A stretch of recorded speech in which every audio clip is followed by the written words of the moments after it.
What's up, everybody? Grant Wise here, and I'm excited today to be interviewing, or I'm sorry, not to be interviewing. I've done a lot of podcasts today, and I think I interviewed you on the Facebook Live the other day. Not interviewing anybody. I'm excited for Mr. Nick Niehaus, Business Video School, to come in and do some training to help you understand how to create video content and just go over some basics. And Nick is an incredible trainer, so I know you guys are going to learn a lot here. So if you will, please be respectful of him. Make sure you remove the distractions and really get focused in, because I know what you're going to learn from him is going to help you in a big way. I'm going to step out of the screen and the spotlight and turn the stage over to you, Nick. Take it away, brother. Sounds good. Cool. I appreciate it, Grant. Thank you so much. Well, yeah, it's good to see everybody. Thanks for joining us here today. Let me give you a kind of a quick overview and maybe a little intro of myself. We're going to be talking about some of the basics of video. So this is really going to be really geared towards somebody that's just getting started, or maybe has been making a few videos, but you're looking to kind of take things to the next level. We're going to cover a couple different areas, so we're going to move a little bit fast today. But I'm hoping to give you some of my best sort of actionable takeaways, some things that you can actually start utilizing, or some important ways to think about video. So Grant already introduced me, so I won't give you too much, but we started Business Video School about a year ago, and we've worked with almost 500 people in that short time. And I think that's because this is such an important topic. I think a lot of people are really starting to realize that video is the future of communication. Grant was talking about video being super important for advertising. But one of the things I hope you get from today's conversation is how important video is, if not already, will be over a bunch of different areas. So that's actually where I want to start today. So this is the first thing I want to kind of present to you, and that is that video is the evolution of communication. Video is the latest and greatest and most impactful form of communication that we have as humans. And this is something that is always happening, right? Communication has always been evolving, ever since the thousands of years ago. All we could do is sit there in front of each other and grunt and make noises and kind of communicate that way. And then eventually, we developed the written word and the printing press, going way back. And we eventually got to the point where we are now, and we've seen several substantial changes in human communication in just a few decades, right? Email emerged. It's been 30 years or so, 25 years since email started to become a thing. I always laugh when I think about that You've Got Mail movie with Tom Hanks, and how it was exciting to get an email at some point. Now it's like, I don't even have my notifications turned on. Otherwise, my phone is literally buzzing all day. So we've seen that come, and it's not gone, right? We're going to continue using email for a long time. But it's gone from not a single person knowing about it to pretty much every single person having to use it in maybe 20 years or so. I mean, it was a pretty quick shift. Now, from there, we've seen text messaging emerge. We've seen, social media becoming an incredibly important communication tool. And ultimately, where we ended up is video, right? So I think that got accelerated as well. I think that had we not had the pandemic and all been forced to get on Zoom and communicate the way that we have been, everything that is happening now probably would have taken 2 or 3 more years. But that's gone, that sort of grace period has really been eliminated by millions and millions of people being forced into Zoom all at once. And so most of us have made videos now, right? There's not really that hurdle of I've never been on camera before. So that's where we are, right? And so we're at the end of sort of the graph you see on the screen here, this graphic. And the point is, we've gotten to this destination where video is available to all of us, right? I mean, in fact, I just got this phone about a month ago or so. It's an S21 Ultra. It's the latest Samsung Galaxy phone. And I don't know how well you can see it on camera there, but if you look at the back of this thing, there are 5 lenses, all right? Now, I think only 4 of them are cameras, and one of them is like a LiDAR, like a laser radar, basically. But think about that, right? Like, this is a camera. This is not a phone anymore. I know it's still called a smartphone, but if you look at what it's made out of and what's in it, there's more cameras and screens in this thing than there are phones, right? So yes, it's technically a smartphone, but the reality of it is that the tools that we now have in our hands on any given day at any given moment are much closer to video, right? I mean, this side shows a video, this side records a video. I mean, technically both sides can record a video. So you got to start to think that way. And if you do, and you start to make this transition, you start to think not just from a marketing perspective, but across the board, can this be a video? And so if anybody's taking notes today, that would be one thing I'd write down is when you go to communicate with someone, you go to post on social media, you go to send an email, you go to even send some text messages, you should first start asking yourself, should this be a video, right? Should this be a video as opposed to what I'm about to do? Now, if it's a text message to say, okay, or yeah, I'll see you there, that does not need to be a video, right? That's the beauty of short form text is that we can communicate really small things really easily. But if it's something where I'm explaining something or I'm wishing someone happy birthday, I'm sharing some sort of emotion, I want to share a story, there's all kinds of contexts where if it's a video, you are going to have a better impact on that person. And ultimately, the reason, the psychology behind all of this is that when we see a video, our brains, and I don't mean the conscious part of our brain, I mean the 90% or so of our brain that we can't actually control with our conscious thoughts, most of our brain sees that video as having a face-to-face conversation with that person, right? That's why it works so well. That's why when you put video ads in front of people, they tend to feel like they know you when they actually get in touch with you, right? If they've never seen any videos of you, they might get a little bit of that, but it just doesn't have the same impact. So our brains, we watch this stuff, we feel like we're having a face-to-face conversation, and therefore we feel like we're actually getting to know the person that we're seeing on camera, right? Those sorts of things don't happen with text. They don't necessarily happen with phone calls. They do to a small degree, but it's still not the same difference because there's a part of our brain that's dedicated to recognizing and interacting with human faces, right? So that's just a little bit of an intro here. I wanted to go over a couple more points as to why video is so important. And I already touched on this first one, but the reality is if you look at the research, people actually retain more information from video than other forms of communication, right?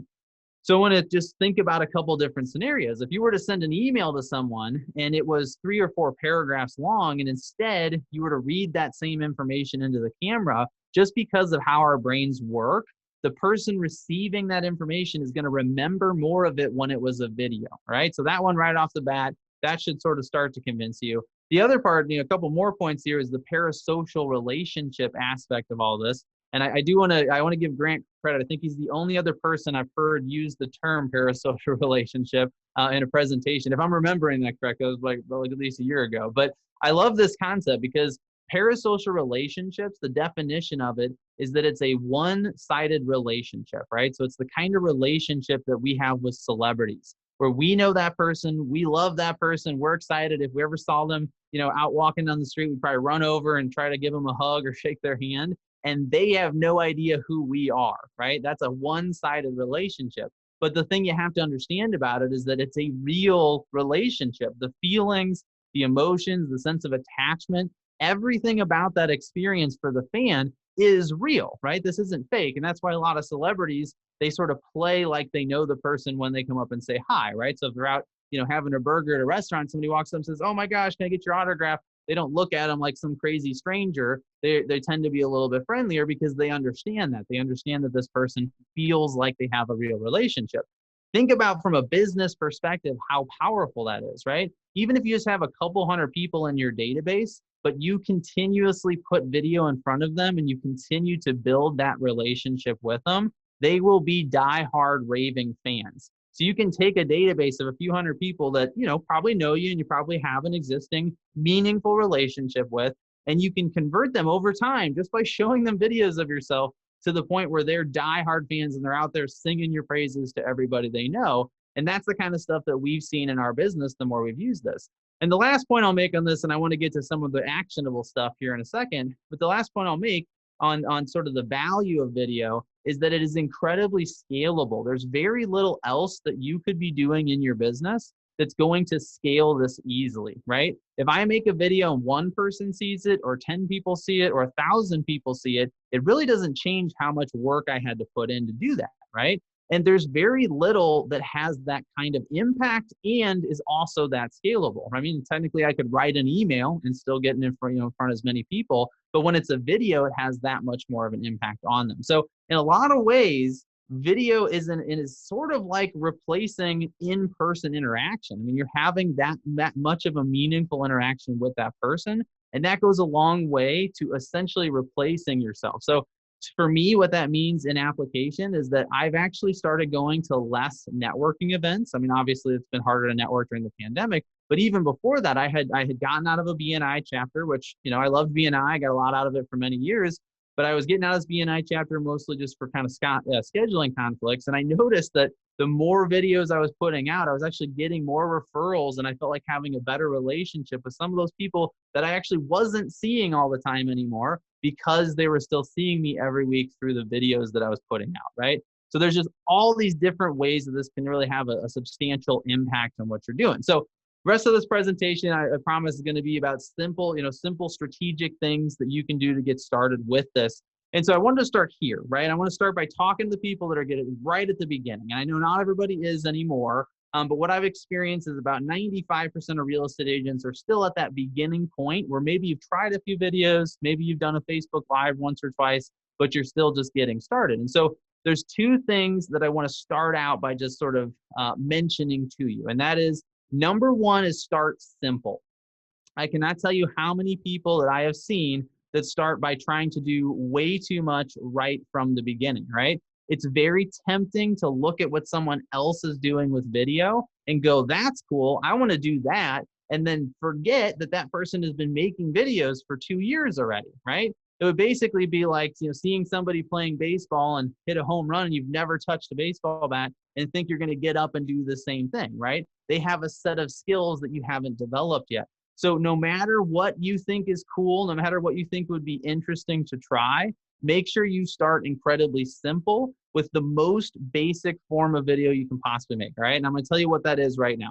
And in fact, if you want, you could literally get your phone out and do this while we're sitting here. But a selfie style video. So you hold the phone out, you open up your camera, and literally you can push the volume button to start the recording, right? So as long as you're on video, if you push the volume button, it's going to start recording. You can use the same button to stop recording. Doesn't matter if you push on the up or down, okay?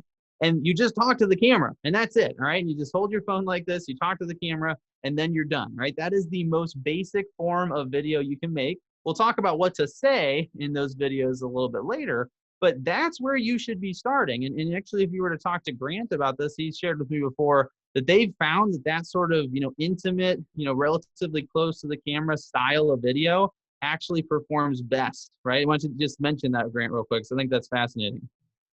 Yeah, I think it's super important to understand that when we would spend tens of thousands of dollars a year to get people in the business that could help us create content, professionally produce it, and music and all this kind of stuff, it looked really cool. But like, if we actually wanted people to do business with us, we literally pull out our phone, create a selfie video. I can create a 60-second Facebook Live that will help us generate more sales and business than any of that professionally produced content, which is fascinating to me. And today, again, I mean, it was only even reinforced by my conversation with Dennis Yu talking about, in them spending over $1 billion in Facebook ads, what they saw were the people that could effectively create 15 to 60 second selfie videos were the people that got the best results. And so I definitely agree that while it looks really cool, it's sometimes not always even the most practical over just the really simple videos that you can pull your phone out and, create content on the fly. So we've seen for the last literally 6 years, I think 5 or 6 years, that's been true in almost every case. So definitely don't think that you need to be all crazy and polished and professional, because it's not necessarily what's going to move the needle in a massive way for conversion and stuff like that. So yeah. Love it. Yeah, that is fascinating. At some point we'll have to do the research that determines why that is the case, but we can sort of estimate for the time being. But so that's just it, right? Is that super simple, basic stuff, right? I mean, obviously it works. So if you're already doing some lead gen and you put those kinds of videos in front of people, you're already probably doing the best you're going to do, which is awesome. But even just from a getting used to making video standpoint, you got to start simple. And I here's another example. I hope nobody's done this, but there's a lot of people I've met that have bought equipment before they've ever made a video. And so instead of making it easier to make a video, it actually made them less likely to make a video, because now instead of just having to overcome the fear of doing this and hitting record, they have to do that plus learn how to use a bunch of stuff, right? And so I've seen a bunch of people that build out a studio even. It's almost like the more equipment they had bought, the less likely it was that they'd actually made a video. And so it's always going to be tempting to make things more complicated and therefore give us, an excuse to take our time in getting started. And it's almost always going to be best to just start as simply as possible and then do the second thing, which is to practice, right? And I will tell you right now, if you were to get your phone out, hit record, and I mean this, like, don't even think about what you're going to say. Just tell yourself every single day, I'm going to get my phone out and I'm going to record a video. And you were to hit record and start talking. The first couple of days, it probably wouldn't make any sense. You'd probably just be like, I don't know why I'm doing this, but this guy told me to do it, so I am. And then you hit stop.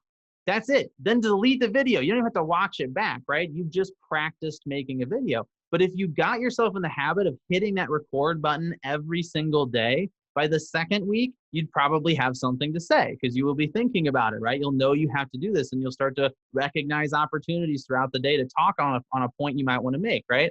And then eventually a few more weeks later, you're going to feel like, hey, I'm starting to make some stuff that actually I'm not too embarrassed by. Maybe I'm going to share one of these on social media, right? So if you start there and you practice and you just literally do the things that you know you're supposed to do and you don't have any of that external pressure, any of that idea that someone's going to judge the video, right? That's what really holds us back. Then you're going to make a lot more progress a lot faster. So we've seen that in the school. Whenever we start people from the basics and we just force them to take one small step every week, a few months later, they're making really cool videos. Whenever somebody comes in, they try to skip ahead and they get to the more complex trainings, they tend not to end up doing as well, right? Because they're not approaching it the right way. So start simple, focus on practice, and then eventually over time, you're actually going to get much better results, and at least in our case, right? So that gets you started. Now, as you get a little bit better, and I do want to give you a slight caveat here, which is everything I'm going to show you from here forward, don't worry about when you first start. So if you've never made a single video, just do the thing we're talking about. Get the phone out, hit record, practice, and that's it, right? Then, as you get a little bit more familiar with it, you can start to experiment with some of these things. So the first thing I want to talk about, this is something that can go a long, long way for you, is the lighting in your videos, right? Number one complaint that we used to get, because I used to run, and we actually do still, we own a second business now, but it's a business where we would bring people into a studio, we'd sit them down, and we record, in many cases, the first ever video where they had been on camera in their entire lives, okay? So it's something we were doing as far back as 4 years ago, right? And these people were deathly afraid of getting on camera. Oh my God, I look so bad. And like, even when I take pictures, I don't like how they look and all this kind of stuff. And you'd be surprised how many of them would see the video that we made in the studio and they'd be like, you know what? I actually don't look that bad there. It's kind of surprising. I really thought I'd hate how I looked. And the reason for it was the lighting, all right? So this is something that a lot of people get wrong because you just don't even know where to start with it. You probably never heard some of these tips before, and that's completely understandable. But lighting and doing your lighting correctly can actually literally make you look younger, all right? We were able to make people look younger with the way we would light them, right? So I'm going to give you some of the basic tips today. We won't get into anything elaborate. But first and foremost is that your lighting source should always be coming from the same direction as the camera. All right. So that means that if your camera is in front of you, your light needs to be in front of you, right? It needs to be over there. It needs to be somewhere in this region. Where does the light typically come from? So if you're in most rooms, the light is coming from up there. All right. And this might not, it's not something you would necessarily think of on your own. Think about what that does. What does light do when it shines a certain direction? It casts shadows, right? And so if the light is shining from down, if it's shining this way, what kind of shadows do you think it's casting? Well, guess what? Anything on your face, any wrinkle, any line, any imperfection at all is now casting a shadow because the light is shining down this way, right? So as it passes any kind of context or contour, it's going to cast a shadow.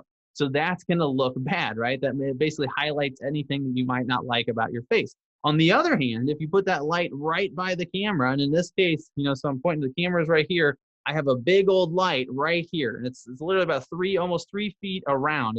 Obviously it's a professional camera, like to do this for a living, so I don't expect you to have one of those. But at the same time, I also have windows, and I have the blinds closed right now because I like to be able to control my light a little bit more. But if I just open the blinds on those windows, as long as the light is not directly shining in and blinding me, you actually want ambient light, right? So as long as there's a little bit of sun, even if it's cloudy, a lot of times it's plenty of natural light.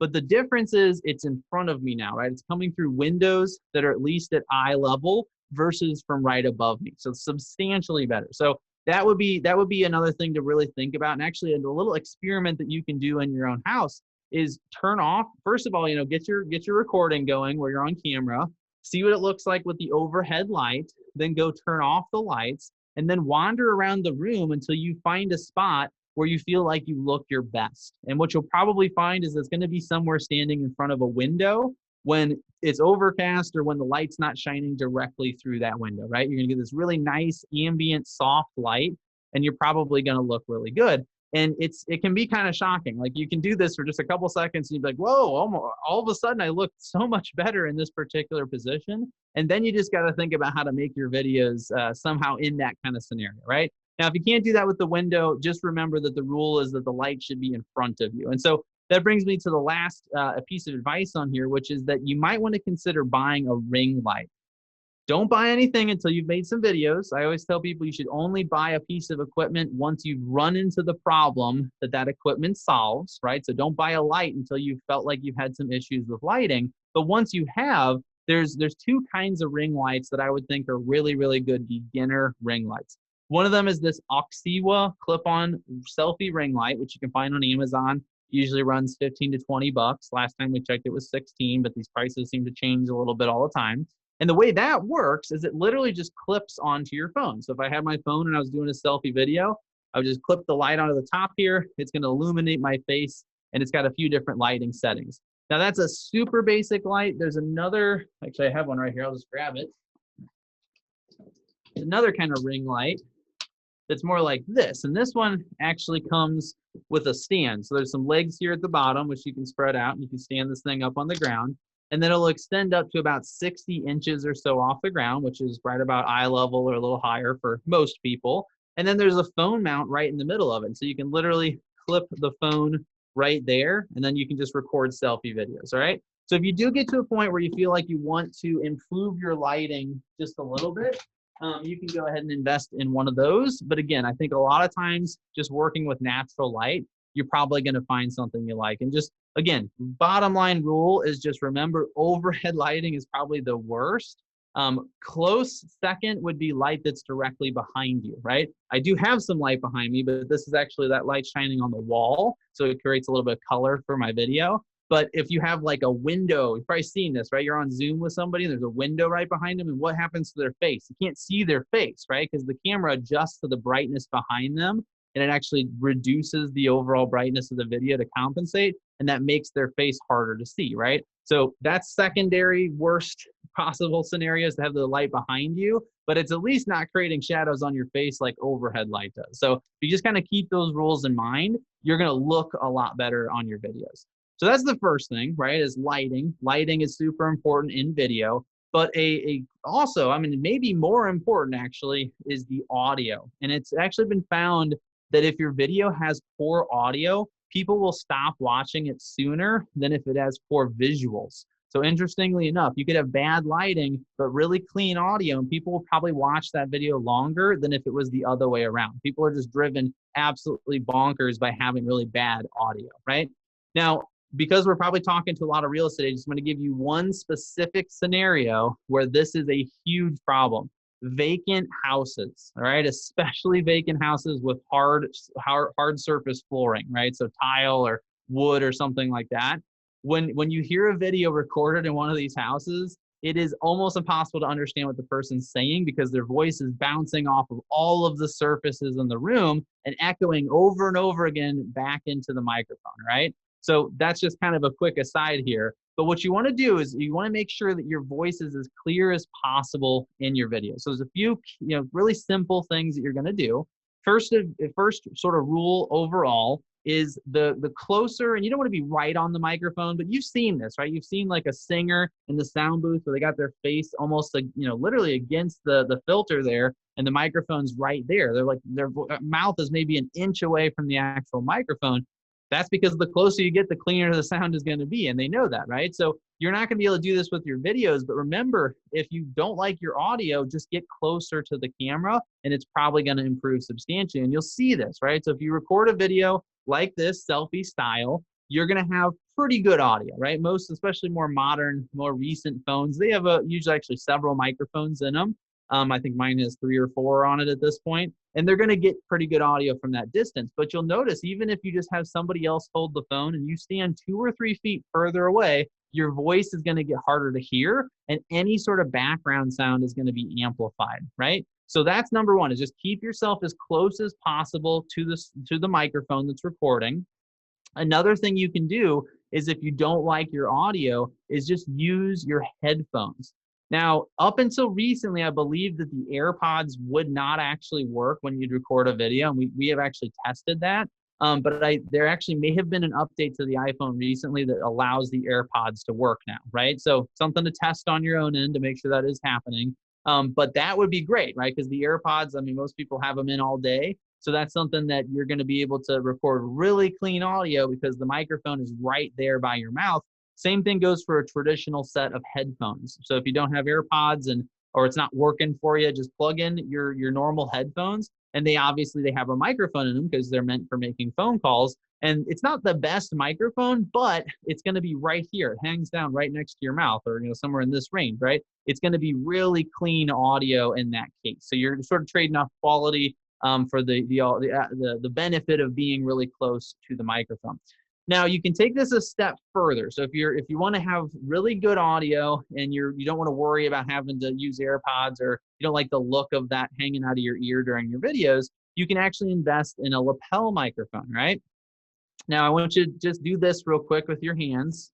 All right, it's a little hang loose sign, right? So that's how you measure how far the microphone should be down on your shirt. Okay, so you put this where your mouth is. And for most of us, you're going to find that it's usually the second button on your shirt if you're wearing a button-up shirt.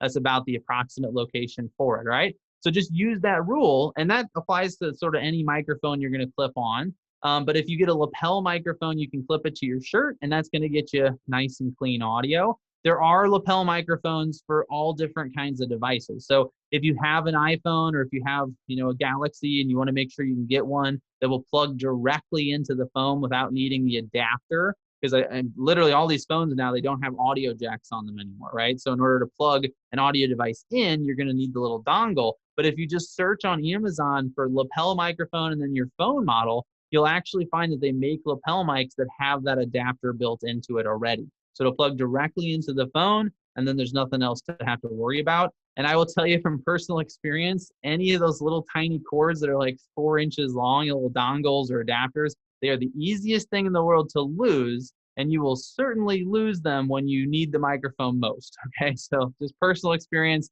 if you can avoid having to use the adapter, it's probably a good idea, right?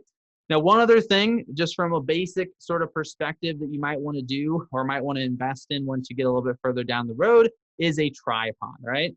Now, interestingly enough, a lot of the more modern phones have image stabilization built into them. So at this point, even if you're kind of shaky when you make a video, a lot of times it comes out fairly smooth. And that's actually because the way the sensors are designed in these now, they actually have some hardware that will move them around to compensate for all those bumps and jitters, right?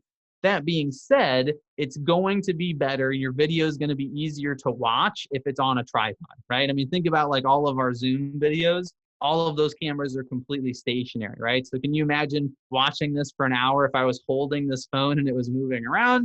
It would be probably impossible. I think somebody might get nauseous if we did that, right? So a tripod can be a very beneficial thing to add to the mix. They make tabletop tripods, and they make full-size. I mean, there's all kinds of tripod models out there. Just think about the scenario that you're going to be in, right? Where are you going to do your videos? Are you going to be standing? In that case, you're going to need a full-size tripod, right? Are you going to do your videos at your desk every single time? And you might be saying, well, I've got this webcam. Why not use that to make my videos? The reality is the camera in your phone, unless you have like a iPhone 7 or earlier, there's a very high likelihood that the camera in your phone is better than your webcam. Webcams are really not meant to shoot higher end video. And so for, that the camera in the phone has become like kind of the centerpiece of the phone, right? So they keep improving them. This phone can shoot 8K video. I don't know why I would need that, because no one has an 8K television, so they could actually literally not use the 8K video, but that's pretty high definition video, and it obviously shoots 4K no problem. So this is going to definitely make a better video than my webcam. And just to be clear, I'm actually not using a webcam right now. I'm using a DSLR camera that I'm running through my computer. So if you have one of those, great, that's going to be even better. But most people, your phone, honestly, at this point, most of the videos I make when I'm not doing a Zoom or a webinar or something like that are with my phone. Even though I have this camera sitting here and it's a really nice camera, a lot of the videos I end up making are just with my phone, and it's 100% good enough, right? So a tripod, the last thing I'll say on the tripod is just make sure you have a phone adapter or a tripod that's made for a phone, right? Because a traditional tripod does not have the bracket on it that's going to grasp onto the phone. So just make sure you get that and you'll be good to go. All right, I just want to take a second here, just a brief mention of this. We have a whole bunch of free video lessons. So through Business Video School, if you're in a situation where you are really trying to get better at video, and this is something that's a big push for you in 2021, what you got to do is you just send a text message to the phone number 44222, and then the body of the text should just be WITLYVIDS, no spaces, right? So WITLYVIDS. That is the body of the text, and you can see how to do it on your screen right now. Just send that over to 44222, and I'm going to send you a bunch of our free video lessons. So what are those? Basically, these are 1 to 8 minute long videos. We send them in the morning, so you can get it in the morning and watch it while you're eating breakfast or getting ready for work.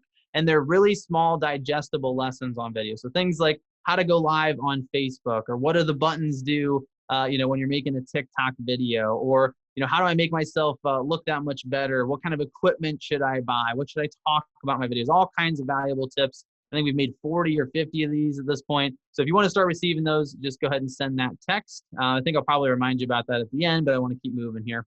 Next thing. All right, we got a few more things to go over here. Next thing we're talking about is a very simple video structure that you can follow, right? Now, when I say simple, this one is intentionally very simple because I want this to be something you can start using from the very beginning if you want to. That being said, again, like I've said a couple times here, don't worry about doing this or following the structure until you've made a couple videos, okay? You don't have to feel like this is something that you're required to do. But this structure is something I would say would work in probably 90+% of videos, and that is hook, body, and closing, right? Now, let me talk about each of those things for just a second. The hook, which I would argue is the most important part of the video, is the first 3, maybe up to 5 seconds, right? Really the 3 seconds being the most important part. And the idea here is that especially when it comes to social media, you gotta tell people what your video is about right at the beginning, because that's what's gonna give them the opportunity to decide if they wanna stick around and watch the rest of it, right? So you have to grab their attention. And I want you got to really think about user experience when it comes to video content, right? When somebody's on social media, they're doing the old thumb scroll, right? We all do the same things with our phones. And so you got to stop the thumb. And I know people use social media on their computers too, but it keeps going more and more to the phone. So I'd really encourage you to think about the phone, right? So what is it you can do in the first 3 seconds to get them to stop that scroll and stick around to watch more of your video, right? So one that I really like is props. I actually don't have that one on here because it's visual, right? So if I hold something up and it catches someone's eye, that's a great hook. That's a great way to get their attention. But you can combine that with one of these ideas, right? So you're going to want to either ask a question, maybe tease the content, so maybe you don't tell them quite what the video is about, but you give them a couple teasers if it's sort of a surprise or an announcement or something. Hey, I've got big news, that kind of thing.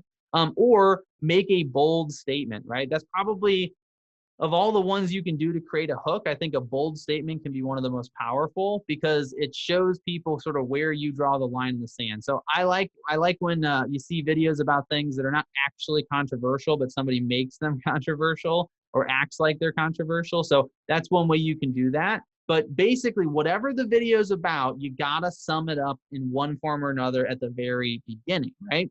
One I use all the time because I think it's just easy to do is to ask a question. So whatever the question is you're answering with the video, just state it at the beginning, right? Do you want to know how to get started making videos in your business? Okay, now we know what the video is about, right? So next one will be body. So the first part's hook, then we're going to body. Now, body is very general, okay? Like I said, this is a simple structure. So this isn't going to give you a ton of specifics. But one thing I will say is that right now in this day and age, in 2021, the body, at least when you're first getting started with video, should be short, okay? As short as you can possibly make it. I want you to think TikTok videos. In fact, I think in a lot of ways, the future of social media video in particular is going to either extreme. So we're actually seeing either make the video really, really short and digestible, or make it a deep dive, make it something where you're talking for maybe 10 minutes or more, right? That's the kind of stuff that works really well on YouTube, although YouTube has YouTube Shorts now, so they're also going to the short side of things. But it seems like we are sort of getting the ocean sort of parting to either side. Really short content is a small commitment on the part of the viewer, right? So if I see your videos 20 seconds long and I don't know who you are, I know that I'm not risking much by watching it. I'm not making a big commitment to watch your 20-second video.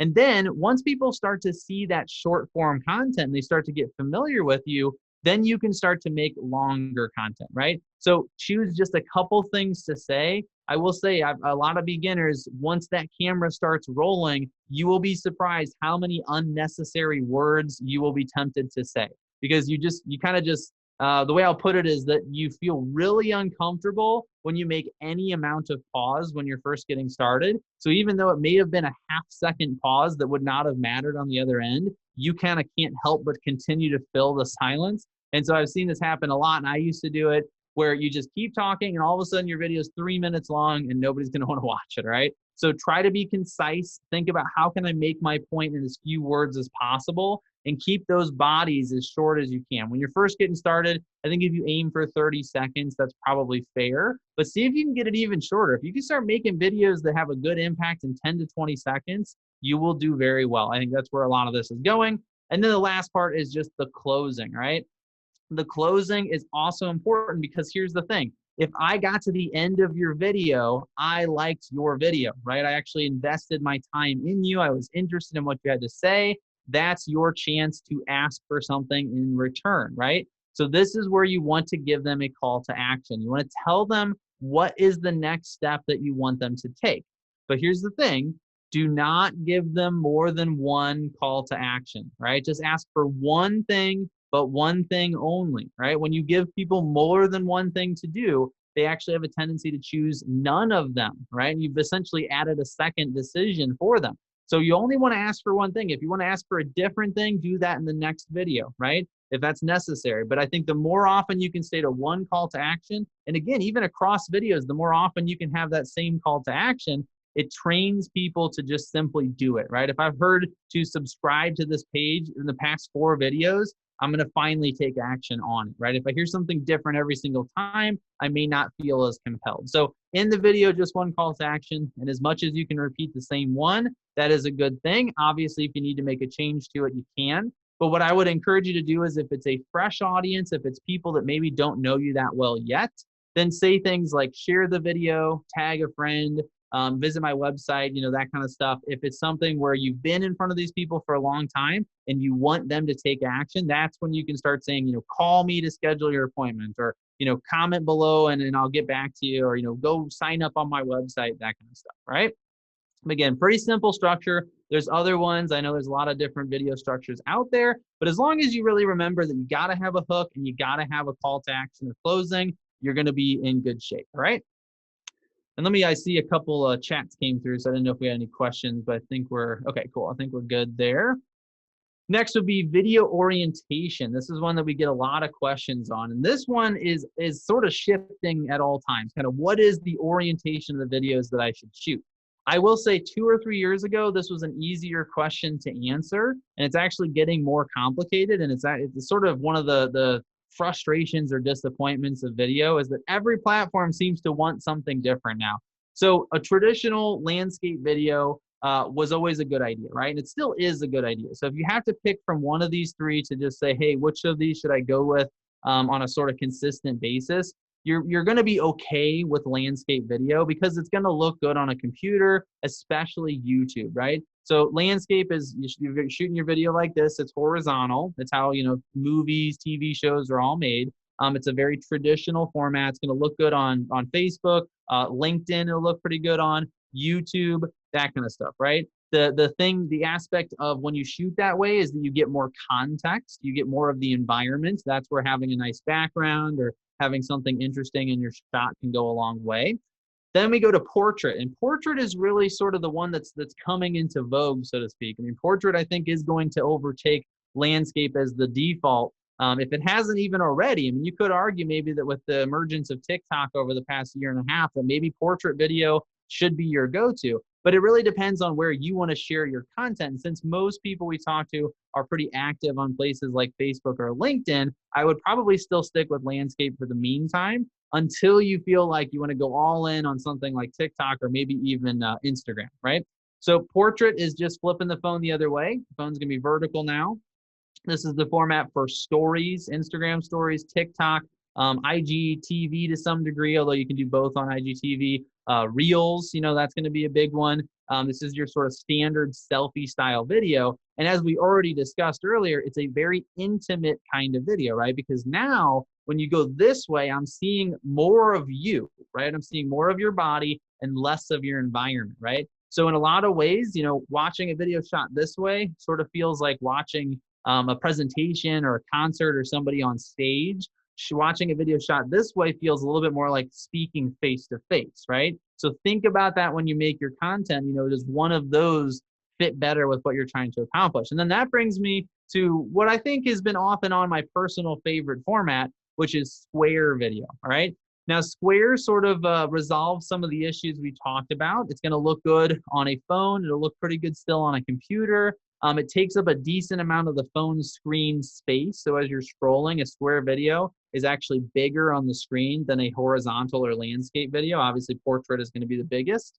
And so square is sort of this cool happy medium. It's literally the format for the traditional Instagram feed. So it's going to fit really well there. And then it's sort of flexible. It's going to look pretty good on Facebook. I think it'll show up decently on LinkedIn. It's not going to look as good on YouTube because they're going to add those black bars on either side. But if you need to, you can still post it there. So that gives you 3 things to work with. Now, square, a lot of times people will ask, how do I make a square video? Some phones will allow you to record in square. So you can just start out by recording, the square video from the beginning. If you don't have that setting, then what I would recommend is I would film landscape style, and then I would just go into my editing software and you crop it down. So you can use a crop tool, you can eliminate the outsides of that video, and then you have a square video. One other version of square video that I think is really cool, that I think does perform a little bit better on social media, is to create a square video in your editing software and then lay in a landscape video in the middle so you can put text across the top and bottom, right? So you've probably seen those where you see like a header,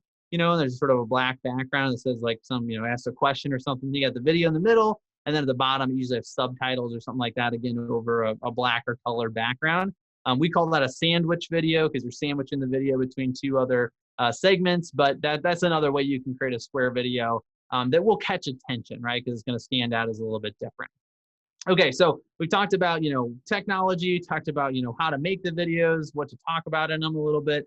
Let's start talking about topics, right? This is I think where people get a lot kind of caught up in it, and it's too bad because it really shouldn't be all that complicated. So I'm going to give you sort of an overall sort of mentality on how to do this. And then at the end, I'll even give you a couple specific ideas for videos that you could be making right now.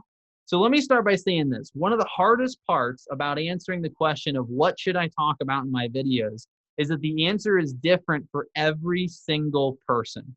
This is not like when we first got on social media and people weren't sharing that much, and it was it was kind of a new thing. It was, hey, post every now and then about houses or, the fact that you're a real estate agent and you'll probably get business, right?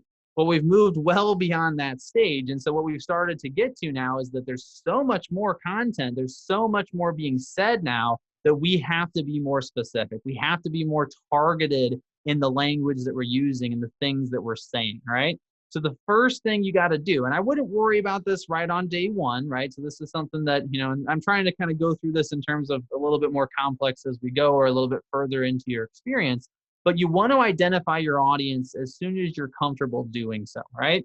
Here's the thing. This is going to be one of those exercises that's going to potentially be frustrating when you first do it because you're going to feel like it's limiting you. And then the more you lean into it and the more you commit to actually utilizing it, the happier you're going to get, because it's going to make your life tremendously easier if you actually do it. All right. And that is to go through the process of creating a customer avatar. Let me see if I have a slide. Yeah, I do. A customer avatar, right? Now, this is a bit of a process, and you don't have to commit to doing it day one, but what you really want to do is you want to think through your ideal customer, right? So who is that person that's the perfect fit for you and your business, right? That's going to be different for everyone. You might think, oh, everybody just wants to work with the wealthiest possible customers, but that's simply not true. A lot of agents, that's not who they want to work with, or it's not who they're comfortable with, right? So you got to think this through, and you got to be honest with yourself about the people that you want to attract. But this is where it gets fun, is that you get to decide who your ideal customer is. So even if you feel like you already have one, you already have somebody you tend to work with, but you'd like to make some changes to that. Maybe you'd like to work with somebody that's a little bit more, making a little bit more money, or maybe you want to work with somebody that's, in a different life situation than you currently have. A lot of agents start out working with a lot of first-time home buyers, and eventually they want to move into a category where they're working on, people purchasing their second or third home, right? So that's this is going to be how you do that, right? You got to think through who that customer is so you can talk to them in a way that they find interesting and compelling, right? So I don't have to read everything on the screen here. You can take a screenshot of this or picture if you want to, but if you just Google customer avatar worksheet, you'll find all kinds of great examples of this. But the idea is to define this as clearly as possible. The more you can understand, and of the two categories here, the one that really matters is the psychographic information, right? So what are their pain points? What are their interests? What do they prefer? Like, what motivates this person? And the more of that you can define, the better, right? Because what this is doing for you is it's telling you what you need to talk about in your videos. And so here's the thing. A lot of people, when they see this, they feel like, that's great, but if I'm really specific about who I'm trying to attract to my business, what about everybody else, right? And I understand that fear and that sort of frustration or that concern, but I want you to think about it from this perspective.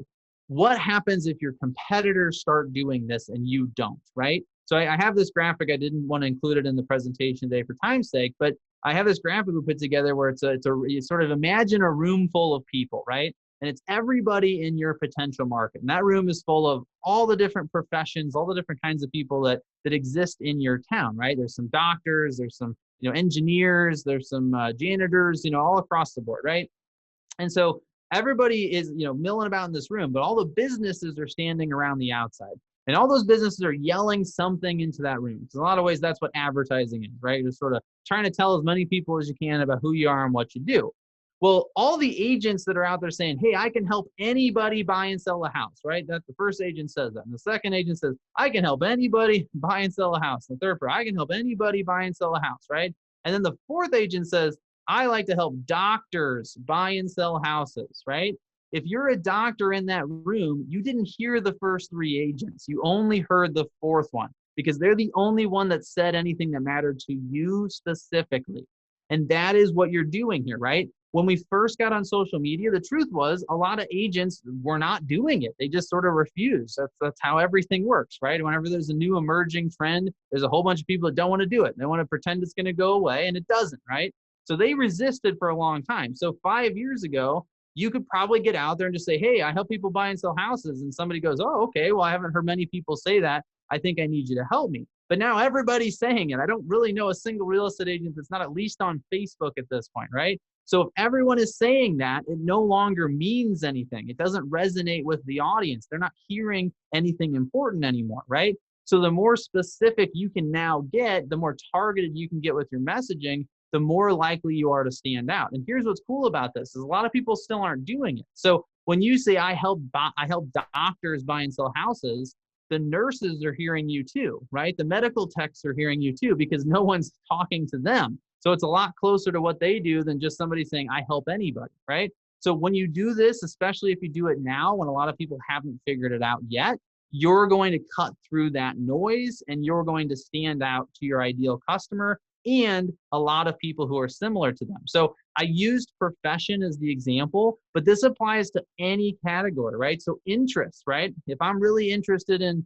like I'm a big soccer fan, so I talk about soccer a lot on social media. And guess what? Other people that are really into soccer tend to respond to me, right? They tend to be the ones to have those conversations with me. So that's the way to think about it. And another kind of way to look at this, to take it a step further, is once you know what your customer pain points and interests are, then you want to overlap those with your own, right? And that's where you find your sort of golden pillar content. So if you've identified that your customer is really interested in knitting, but you don't like knitting, then don't talk about that, right? Find something else that they're interested in that you share a passion for as well. And that way you're going to be excited to make that content. If you're not excited to make it, it's probably not going to happen. So you got to identify what they care about. So, interests and pain points, or what motivates them, whatever those psychographic details are, and then do the same for yourself and find that overlap. And what you're ultimately looking for is, I would say, between 3 and 5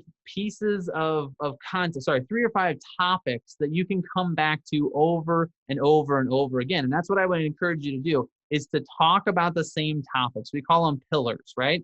So what are your pillars? What are those things you're going to talk about in your video content on a consistent basis so that the right people are drawn to your brand, right? If we use that example from earlier, is if I say doctors for several days, and then all of a sudden I start talking about engineers, I'm going to lose the attention of the doctors, right? So you got to keep coming back to the same topics. And you might feel initially like that's going to get repetitive. And what you'll find is you actually are going to develop die-hard fans, as opposed to just picking up people who are just randomly interested in your topic of the day, right? That's how you really build kind of your fandom, right?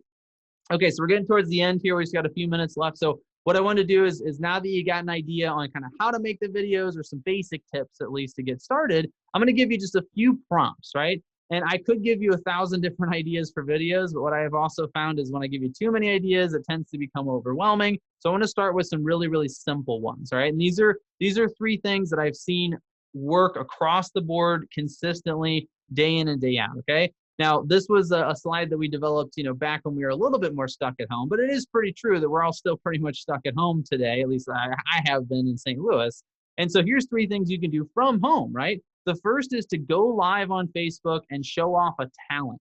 And what I would encourage you to do, again, is to think about, where do you have an overlap with that avatar? Where does your favorite person, the favorite customer, have an interest that you share, that you have a talent around, right? So an example of this was one of our students a few months back went live and showed people how to juggle. So something she'd done for years, just for fun. And she just did a little demonstration, show people how to juggle. And it was so popular that she did several more of them over the coming days, because she actually had people watching and trying to learn how to juggle with her, right? So think about that. Think about how cool it is to be able to interact, teach people something, have this sort of back and forth conversation. It's one of my favorite parts about live video, is that it becomes a 2-sided conversation, not just one, because they can reply and interact with you while you're actually live. So whatever it might be, maybe you like to golf, you're going to show somebody how to practice their golf swing. It doesn't matter if you're showing them something they don't know. That was something I didn't understand at first. I always thought you had to be teaching somebody something they'd never heard before for it to matter.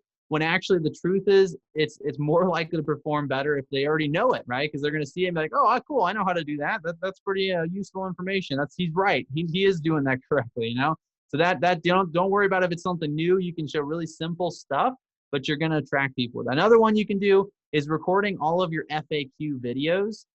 This is a universal best practice. Doesn't matter what business you're in. You can save yourself hours every single week. And this is really kind of intended for people in a sales position, right? Somebody who's customer focused. But if you're in that situation, you can save yourself hours every single week by having your most frequently asked questions answered on video. And this is a simple one. You just write the questions down, you hit record on your camera, and you give your best possible answer to the question. And if you don't like your response, you delete it and you do it again, right? And what's going to happen is, once you've done this, now you have all these questions ready to answer. So whenever somebody asks you, now you don't have to sit down and write out an email or respond by text or call them anymore. You just throw your video into an email, you pop it over to them, and they are good to go. They're going to get the best answer possible to the question, because it's a video and it's something you really thought through and planned out in advance. And another benefit is that they now have a copy of your answer that they can go back and watch again when they have the question again, right? Now we don't have to be answering the same question over and over and over again for the same person. because they can just simply watch it. And the last one of my absolute favorites is to do interviews with local business owners. Now, depending on where you are at this point, you might be able to do that in person, but it's very simple to do over the internet. You can use Zoom. You can use my personal favorite, which is StreamYard, super simple live video tool, but you can also use it to record remote interviews. But whatever it is, that is a huge one. And right now, if you can drive some business to a company that's struggling because of the pandemic, you are going to be their favorite person. And your community is going to love you too, because that's a positive thing to do, right? So that's the third one you can do. Basically, just reach out to any. It's also, I'll tell you this, one of my favorite things about video interviews is that you can use it to build a relationship. So you can literally pick out people who are, maybe your idols in the local business, people you look up to, people you want to be your mentor, people you want to do business with, and then just invite them to come on and do an interview with you on your podcast or do a video with them. And they're going to like you and they're going to start, there's a relationship there, right? I literally have people that I interviewed years ago, and that's the only face-to-face communication we've ever had. And to this day, I could email them and ask them for a favor, and I have, and they actually respond and they actually help me because I one time made them look really good in an interview on camera, and I was nice and I asked them some good questions. That was it, right? So it's a hugely beneficial tool, a little bit more advanced, probably not the first thing I would do with video, but once you get a little bit more comfortable, super simple thing you can do to get some attention for yourself, right? Okay, so I think we timed that up pretty good. Yeah, actually, we got 1 minute left. If anybody does have any questions, I'd be happy to stick around for an extra second or two and answer those. But otherwise, I just want to share this slide one last time. If you do want to get onto the email list or start receiving our video lessons, you just need to send the text you see here on the screen. I think I'd seen, Grant, you shared that in the chat earlier too. So I think we're probably good on that front. Yeah, man, we got it shared. If you guys are listening this, watching this, if you can, please go into the chat right now and give Nick some props, some thanks. I mean, that was a ton of information, and I know it's a lot to digest. Nick, because of that, can you tell us a little bit more about what Business Video School is? Like, what do you guys do, and how do you typically work with people? Sure. Yeah. So, I mean, the simplest way to think of Business Video School is it's the place to go if you want to learn how to use video in your business, right? Video is complicated, and we've just sort of had to admit that over the past few years as we learned to use it ourselves. And so what we did, and I think the main thing to understand here about the school is we created a curriculum. We call it the Real Estate Video Roadmap, which basically says if somebody had never done anything with video yet, if we want to take them all the way to the end point where they're using video across their entire business, to communicate with clients, to market, the whole 9 yards, what are all the different things that they would need to do along the way? And we basically created all the courses that map to that, right? So we have multiple ways to go through those courses. You can take them in a weekly class format. You can also take them on demand on your own. And then we have a bunch of other sort of support assets and fun things that we do. There's a lot of things we do to sort of encourage people to make videos on a regular basis and help you stay accountable. I don't want to get into all the details today, but if that sounds like something you'd like to learn more about, probably the best way to do it is to just get on this email list, because you're going to start to get some samples of the kinds of trainings that we offer through those video lessons. And we will be inviting you to tours and things like that down the road. In the current point, we don't have any cohorts open, but we probably will here in a couple more weeks. Awesome. Yeah, definitely. We know that video is a lot, but it's one of the most important aspects of business today. I think it was Gary Vaynerchuk 3 years ago. I was listening to him in a keynote. He said, you're going to look up pretty soon, and becoming a media company is going to be the cost of doing business. It's going to be the barrier of entry. And what he meant by that is really learning how to create content and get attention it's going to be the name of the game. And I don't feel like we're very far off from seeing that become a reality. What I love about video content today is that if you do it, you're going to win. Like, it's not that like, maybe you will, or maybe you won't. Like, if you just create content today, I think you're going to do really well, but we're going to wake up and there's going to be a time where you're going to need to do it well. And so understanding how to do that and how to execute is really important. And I love Business Video School. I recommend people there all the time, and I hear nothing but incredible feedback. So I really encourage you, if maybe you missed parts of this presentation or you want to take a deep dive, you've got to check out Business Video School. It's incredibly affordable and I'm sure that they're going to dive into all that stuff, but it's literally pennies on the dollar for what you learn, especially in developing a new skill that's going to help you go out there and kill it in business. I think video marketing is so important, which is why we've certainly aligned with Business Video School to help you understand how to create video content. So Nick, dude, thanks again for jumping in here. I know this is not the first time that you've done this, and it's not the last time, but thanks for coming in and adding some value to the people that showed up today. Guys, we're going to have a recording available, I believe, by morning. I'm going to let it all download and upload and go through all of that process, but we'll have a recording available by morning that will be emailed out and sent out through our social channels, maybe as late as Monday, but we'll definitely make sure that this recording is available. We got some more good trainings coming up for you next week. But Nick, I don't see any specific questions, man. The only thing I see are praises for the job you did. So we really appreciate you spending some time with us. And I guess if there are no questions, we'll wrap it up. Yeah, last thing I'll just mention, I forgot I had it in my chat there, but I did put a link directly to the site. So if you do want to go over and check us out, you can just click the link I put in the chat. Yeah, go check them out. I think, how much is Business Video School? It's $97 a month. Yeah, so it's basically nothing. It's basically free. So go check it out if you get a chance. Maybe we could raise the price, I guess. You know? Yeah, maybe. Go check it out, Business Video School. There's a link in the comment section if you're still here. We'll make the recording available for you all. And again, thanks, Nick. I appreciate it. You guys have an amazing rest of your evening and a great weekend. Hope you sell some property. Cool. Thanks, guys. All right, thanks.